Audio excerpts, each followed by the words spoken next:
रात के 11 बजे थे।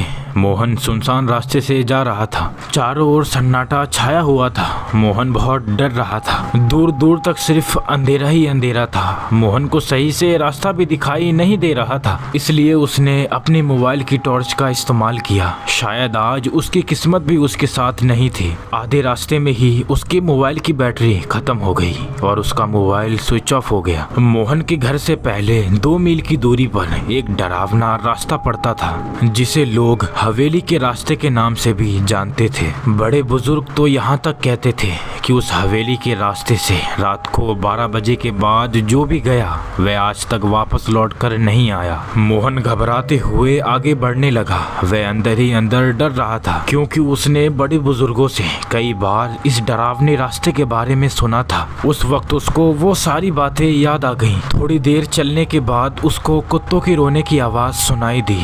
मोहन को कुछ भी समझ में नहीं आ रहा था कि अब वह क्या करे। वह डरते हुए आगे बढ़ने लगा। कुछ देर बाद मोहन अचानक रुक गया। उसकी धड़कनें तेज हो गई और वह बचाओ बचाओ पुकारने लगा। 1-2 बार बचाओ बचाओ बोलने के बाद उसकी आवाज भी रुक गई। उसके बाद क्या हुआ होगा उसके साथ, ये किसी को नहीं पता। मोहन पता नहीं अचानक कहाँ गायब हो गया। इतनी रात अपने बेटे को घर न आए देखकर मोहन की मम्मी ने मोहन को कॉल की, लेकिन उसका मोबाइल स्विच ऑफ आया। उसकी मम्मी की चिंता और बढ़ने लगी। उसकी मम्मी ने उसके सभी दोस्तों को कॉल किया, लेकिन किसी भी दोस्त से उसका पता नहीं चला। अंत में उन्होंने उसके एक आखिरी दोस्त को कॉल किया, जो पास के एक गांव में रहता था। उसका नाम था विजय। विजय ने कॉल पर मोहन की मम्मी को बताया कि आंटी, मैं और मोहन शतरंज खेल रहे थे। फिर खेलते खेलते कब 10:30 बज गए, हमें पता ही नहीं चला। फिर मैंने मोहन से कहा कि आज की रात वह मेरे घर पे रुक जाए, लेकिन उसने जिद की। मुझे कहा कि मुझे घर जाके कॉलेज के लिए एक जरूरी प्रोजेक्ट तैयार करना है। फिर वो यहाँ से 11 बजे निकल गया। मोहन की मम्मी ने कहा, बेटा तुझे उसको रोक लेना चाहिए था, अभी तक वह घर वापस लौटकर नहीं आया।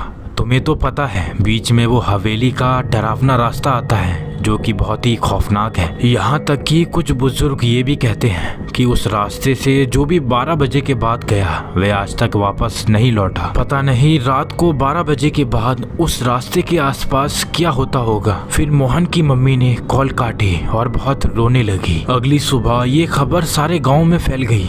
सारा रतनपुर गाँव इस घटना से भयभीत हो उठा। गांव के ज्यादातर लोगों की जमीन हवेली के रास्ते पर ही थी।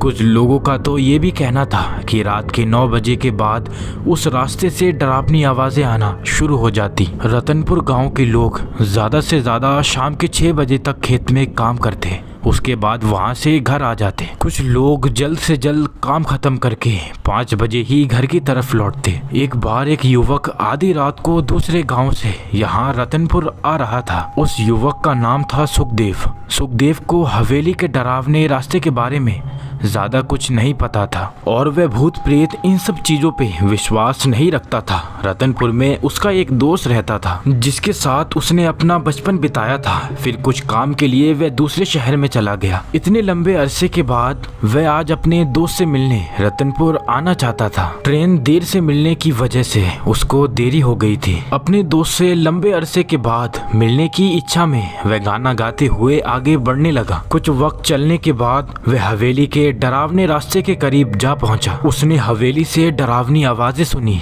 वह थोड़ा सा घबरा गया और वहां से तेजी से आगे बढ़ने लगा। थोड़ी देर के बाद उसको उस रास्ते के आसपास से डरावनी आवाजें सुनाई दी। कुछ देर चलने के बाद वह अचानक रुक गया। उसके चेहरे से पसीने छूट गए और उसने जोर से कहा, मर गया आज तो मैं।